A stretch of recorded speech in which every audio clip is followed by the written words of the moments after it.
Sekejap.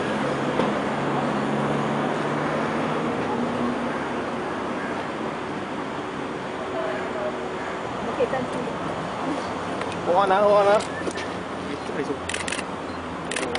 Let me read out the content of her second police report. Okay, Puan Chua Sui Meng, in her second police report, which was made this morning, she said lah, saya seperti nama dan alamat di atas minta, in bracket demand, IPK Selangor mengambil alih seluruh penyiasatan laporan polis yang saya buat pada 1 hari bulan Februari bersabit dengan Sungai Buloh report number 1337/11. Ini adalah kerana saya percaya anggota-anggota di bawah Balai Polis Sungai Buloh dan IPD Petaling Jaya telah kompromi dalam penyiasatan mereka terhadap laporan polis yang saya tersebut. Kedua, saya juga minta pihak polis memulangkan duit saya sebanyak ringgit Malaysia 20,000 yang telah dirampas tanpa diberitahu alasan. Saya juga minta penjelasan sama ada polis berkuasa menggari seorang perempuan yang hamil. Akhirnya, saya minta kawat cam diuluskan secepat mungkin untuk saya cam siapa anggota polis yang menampak saya, menggari saya serta mengambil duit saya. Bagi latar kebelakangan cerita beliau, pada 31 hari bulan, lebih kurang 6:30 petang, dia berada di kedai dia. Dia berniaga sebagai kedai telefon bimbit. Bisnesnya kebanyakan jual SIM card, reload card di satu kawasan kilang. Pada masa itu, sekumpulan anggota polis yang tanpa uniform, lebih daripada 10 orang, pergi ke kedai dia, suruh dia buka pintu. Sebab di sana, kawasan kilang, sering berlaku kes jenayah, rompak, pecah pintu. Jadi, cara berniaga dia adalah dengan kunci dan itu gate ada lubang, dia boleh urus niaga. Jadi bila polis yang tanpa uniform datang, suruh dia buka, dia engang sebab dia tak tahu ini polis samalan ke atau polis yang betul.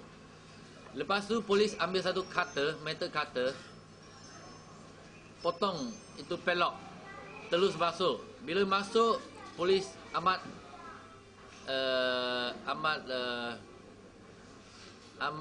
angry. How to say in Malay? Amat marah. Terus tampar dia 2 kali. Polis lelaki yang tanpa uniform tampar dia 2 kali. Seterusnya, seorang polis perempuan yang tak ada uniform gari dia. Semasa dia digari, dia minta polis jangan gari dia di belakang, gari dia di depan sebab dia hamil 8 bulan. She is 8 months pregnant. Tapi terus polis tidak dengar. Terus gari dia di belakang.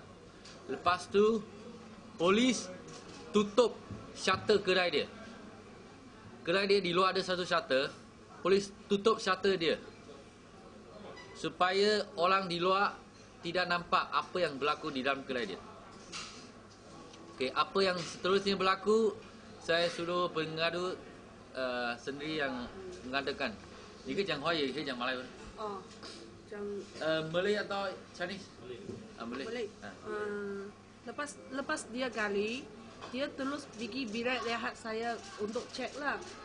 Itu jam saya gali di depan. Saya kata saya mau ikut sebab dalam ada beg. Tapi dia tak bagi, dia suruh saya diam.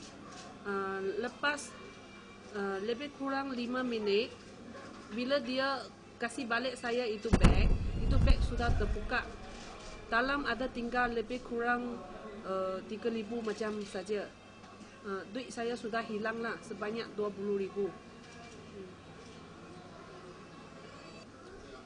Selepas dia digari, polis suruh dia jangan gerak. Dan seterusnya polis pergi belakang kedai dia, bila pejabat dia pergi cari, buat carian. Jadi dia tak nampak apa yang polis sudah angkat. Dia dekat luar, dia digari di belakang, suruh tidak bergerak.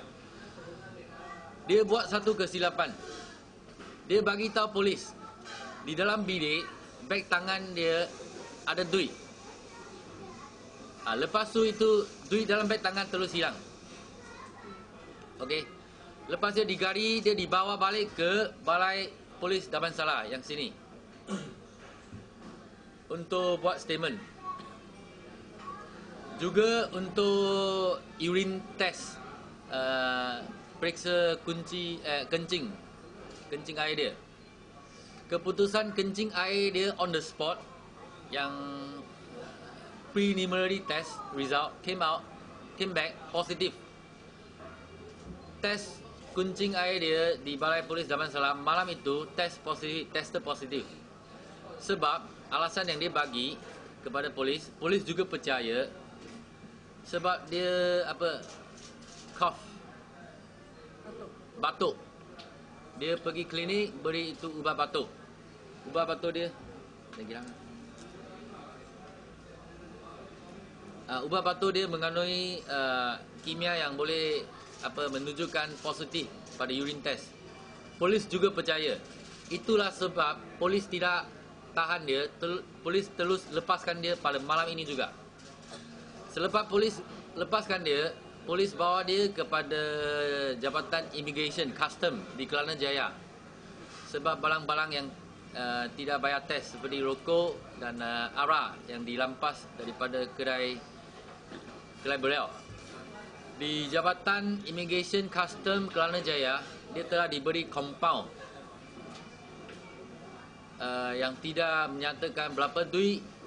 Itu compound hanya suruh dia pergi balik kepada Jabatan Immigration Custom pada 2 hari bulan Mac. Itu seperti jamin mulut lah. Okey, lepas cerita ini telah dilaporkan di media, saya nampak pihak polis ada jawab. Pihak OCPD, AC Ajunaidi, dia ada jawab. Jawapan dia berbeza-beza dalam surat khabar yang lain. Saya ada baca, itu Ajunaidi, pihak polis kata dia ditangkap. Polis pergi kedai dia sebab suspek dia drug trafficking, dia jual beli darah. Juga ada dalam surat khabar, pihak polis kata dia ditahan sebab kedai dia mempunyai barang-barang kontraban yang tidak bayar cukai seperti rokok dan arak. Okey, di sini beliau dia mengakui hanya kepada rokok yang tidak membayar cukai. Dia mengakui rokok itu dia juga sanggup menghadapi denda dia. Sebab hanya kepada rokok yang tidak bayar cukai. Saya juga baca itu AC Ajunaidi, dia jawab kepada Malaysia Kini. Dia kata polis hanya rampas wang ringgit 15,900. Dan dia juga akui duit 15,900 masih di dalam tangan tahanan polis untuk siasatan lanjut. Ini kalau dibaca laporan polis pengadu yang pertama, dia telah kata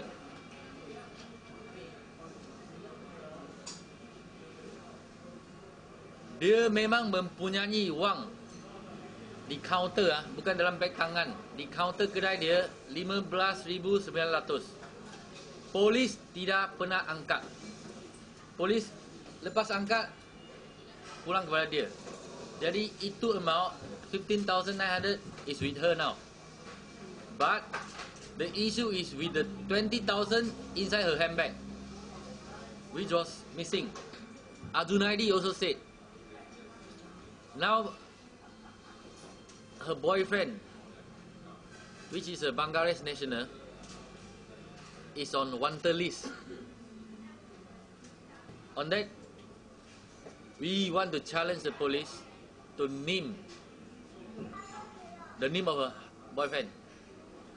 If you say you put someone on wanted list, you must have the name or at least a picture. So you want to challenge the police to let us know the name or the picture of the man on wanted list. You can't just simply say, oh, someone is on wanted list without any particular. Okay?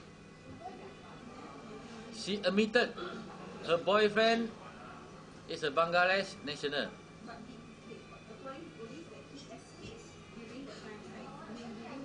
You can read her police report.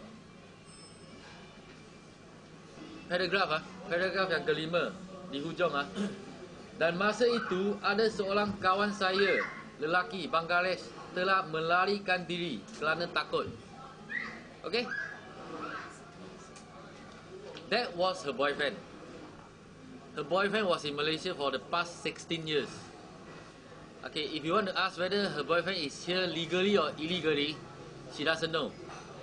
On what permit she is here, she doesn't know. But her boyfriend is here for the past 16 years. She's married once. Her husband died of cancer. She has 2 previous children with her husband, the late husband, 是吗？ 是。One is 15 years old, the other is 12 years old. Okay?